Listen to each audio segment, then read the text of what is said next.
नमस्कार आमे जेतेबेले सरकार कथा भाबु केते कौन मुंडकू आसे नुहे कि किंतु कौनसी भी देशर सरकार केमिति गठन हुए मूलतः एहार दुईटी मुख्य रास्ता अछि।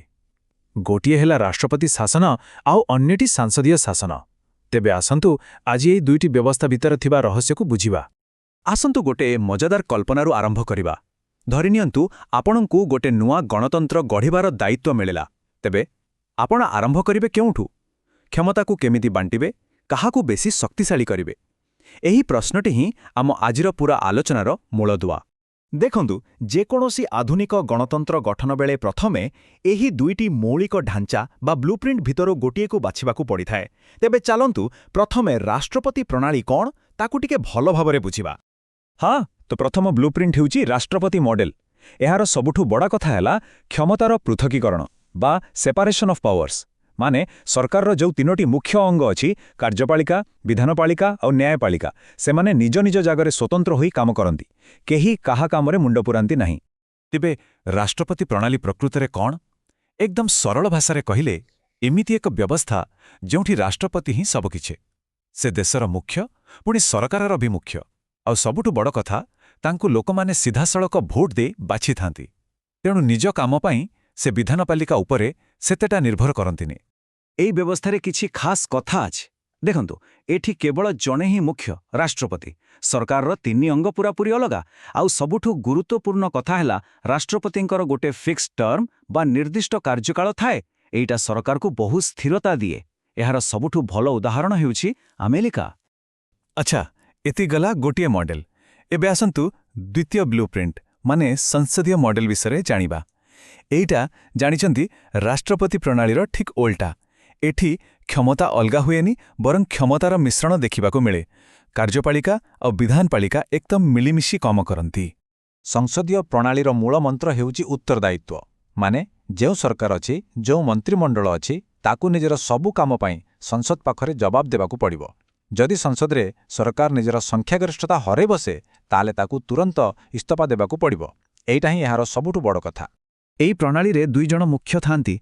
जणे नामकू मात्र जेमती आम देशरे राष्ट्रपति, आउ जणे हेले प्रकृत शासक जेमती प्रधानमंत्री। एठी मंत्री हेबाकू हेले आपणकू सांसद हेबाकू ही पड़िबो। आउ हाँ, सरकार केते दिन चलिबो तार किछि ग्यारेंटी नाही। जेते दिन संसदर विश्वास अछि सेते दिन सरकार अछि। आम भारत ठीक एही प्रणाली को ही आपणैछि। तेबे मोटामोटी भावे देखिले पार्चक्यटा केउठी? देखंतु राष्ट्रपति प्रणाली रे क्षमता अलगा आउ कार्यकाल स्थिर, जहा सरकार को स्थायित्व दिए। अन्यपटे संसदीय प्रणाली रे क्षमता मिसिकी थाए आउ सरकार सबुबेले संसद प्रति उत्तरदायी। एहा फलरे सरकार उपरे गोटे चाप रही थाए। मंत्री किए हब, सरकार केते दिन चलिबो, सबुकिछि एही दुईटी मूल सिद्धांत उपरे ही निर्भर करे। एते गला दुईटी मॉडलर कथा। किंतु प्रश्न उठुछि आम भारत जहाँकि दुनियार सबुठु बड़ गणतंत्र, से को रास्ता बाछिला? आपण भाबुथिबे संसदीय, किंतु उत्तरटा सेते सहज नुहे। कहानी रे आहुरी बहुत किछि बाकी अछि। देखंतु गोटे सरकारर रूपरेखा तैयारी करिबा परे आउ गोटे बड़ प्रश्न आसे। प्रश्नटी हैला क्षमता बंटा हेबो केमिति? सबु क्षमता कौन केवल केंद्र सरकार पाखरे रहिबो ना केंद्र आउ राज्यमानक भितरे बांटी दिया जिवो? एहाको ही कहा जाए संघीय बा फेडराल आउ एकक बा यूनिटारी व्यवस्थार लड़ाई। आउ ठीक एइठी ही भारतर स्वतंत्रता देखिबाकू मिले। आम संविधान निर्माता माने बहुत चतुर थिले। सेमाने कोनोसी गोटिए मॉडल को आखि बुझी ग्रहण कले नाही, बरं सेमाने गोटे अद्भुत मिश्रण तैयारी कले। सेमाने संसदीय प्रणाली सहित गोटे अर्ध संघीय ढांचा को जोड़ी देले, जहा आम देशर विविधता को संभाळिबा पई एकदम ठीक थिला। भारतीय संविधान को देखिले लागिबो जेमिति दुईटी विपरीत शक्ति एकाठी काम करुछंती। गोटे पटे राज्यमानंकु क्षमता देबा पई संघीय व्यवस्था अछि, जेमिति क्षमतार विभाजन, स्वाधीन न्यायपालिका इत्यादि। आउ अन्य पटे केंद्र को शक्तिशाली करिबा पई एकक व्यवस्था भी अछि, जेमिति जरूरीकालीन परिस्थिति रे केंद्रर असीम क्षमता। यह सतरे एक निरंतर संतुलनर खेल। आसंतु प्रथमे भारतर संघीय चरित्र को टिके भल भावे देखिबा। आमर दुईटी स्तरर सरकार अछि, केंद्र आउ राज्य, एवं दुहिंकर काम संविधान रे स्पष्ट भावे बंटा जाइछि। आम संविधान ही सर्वोच्च आउ एहार रक्षा करिबा पई एक स्वाधीन न्यायपालिका भी अछि। एसबु वैशिष्ट्य ही भारत को एक संघीय राष्ट्रर परिचय देइथाए। किंतु କାହାଣୀର ଆଉ ଗୋଟେ ପାର୍ଶ୍ୱ ବି ଅଛି। ଆମ ସମ୍ବିଧାନ କେନ୍ଦ୍ରକୁ ଅସାଧାରଣ ଭାବେ ଶକ୍ତିଶାଳୀ କରିଛି। କେନ୍ଦ୍ର ତାଲିକାରେ ଅଧିକ ଗୁରୁତ୍ୱପୂର୍ଣ୍ଣ ବିଷୟ ରହିଛି। ସଂସଦ ଚାହିଁଲେ ଯେକୌଣସି ରାଜ୍ୟର ମାନଚିତ୍ର ବଦଳାଇ ଦେଇପାରିବ। ସମଗ୍ର ଦେଶ ପାଇଁ ଗୋଟିଏ ନାଗରିକତା, ଆଉ ସବୁଠୁ ବଡ଼ କଥା, ଜରୁରୀକାଳୀନ ପରିସ୍ଥିତିରେ ସାରା ଦେଶର ଶାସନ କେନ୍ଦ୍ର ହାତକୁ ଚାଲିଆସେ। ଏସବୁ ବ୍ୟବସ୍ଥା ଭାରତକୁ ଏକ ଏକକ ରାଷ୍ଟ୍ର ଆଡ଼କୁ ଟାଣିନିଏ। ଏହି ପାର୍ଥକ୍ୟକୁ ବୁଝିବା ପାଇଁ ଏହି ଉକ୍ତିଟି ହୁଏତ ସବୁଠୁ ଭଲ।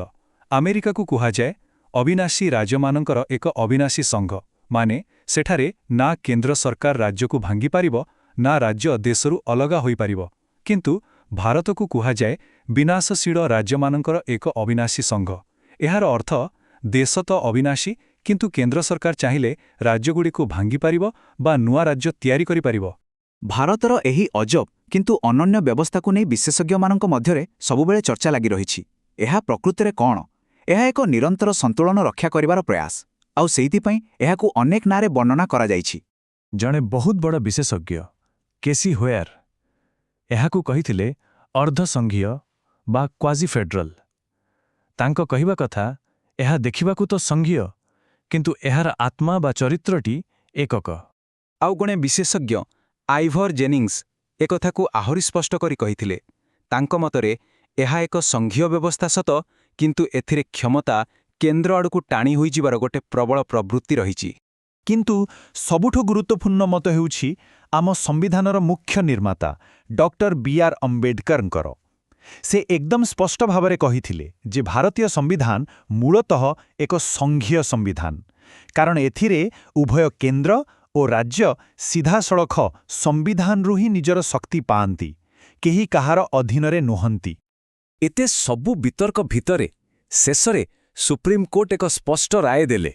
ଏସ୍ଆର୍ ବୋମ୍ମାଇ ମାମଲାରେ କୋର୍ଟ କହିଲେ ଯେ ସଂଘୀୟତା ହେଉଛି ଭାରତୀୟ ସମ୍ବିଧାନର ମୌଳିକ ଢାଞ୍ଚାର ଏକ ଅଂଶ। ଏହାର ସିଧାସଳଖ ଅର୍ଥ ହେଲା କେନ୍ଦ୍ର ଯେତେ ଶକ୍ତିଶାଳୀ ହେଲେ ବି ରାଜ୍ୟମାନଙ୍କର ସାମ୍ବିଧାନିକ ଅସ୍ତିତ୍ୱକୁ ଲୋପ କରିପାରିବ ନାହିଁ। ତେଣୁ ଶେଷରେ ଆମେ ଏହା କହିପାରିବା ଯେ ଭାରତର ଏହି ମିଶ୍ରିତ ବ୍ୟବସ୍ଥା କୌଣସି ଭୁଲ ନୁହେଁ, ବରଂ ଏକ ସୁଚିନ୍ତିତ ଏବଂ ବ୍ୟବହାରିକ ସମାଧାନ। ଏହା ଗୋଟିଏ ପଟେ ରାଜ୍ୟମାନଙ୍କୁ ନିଜର ସ୍ୱାୟତ୍ତତା ଦେଉଛି, ଆଉ ଅନ୍ୟପଟେ ଦେଶର ଏକତା ଓ ଅଖଣ୍ଡତାକୁ ବି ସୁରକ୍ଷିତ ରଖୁଛି। ଏହା ହିଁ ଏହାର ସବୁଠୁ ବଡ଼ ସଫଳତା। ତେବେ ଶେଷରେ ଗୋଟିଏ ପ୍ରଶ୍ନ ମନକୁ ଆସୁଛି। ଯଦି ସରକାର ଚଳାଇବାଟା ଏକ ନିରନ୍ତର ସନ୍ତୁଳନ ରକ୍ଷା କରିବାର ପ୍ରକ୍ରିୟା, ତେବେ କ'ଣ ଏହି ବ୍ୟବସ୍ଥା କେବେ ସ୍ଥିର ବା ସମ୍ପୂର୍ଣ୍ଣ ହୋଇପାରିବ, ନା ଏହା ସର୍ବଦା ସମୟ ଆଉ ପରିସ୍ଥିତି ସହିତ ବଦଳୁଥିବ? ଏହି ପ୍ରଶ୍ନ ସହିତ ହିଁ ଆଜିର ଆଲୋଚନାକୁ ଏଇଠି ଶେଷ କରୁଛୁ।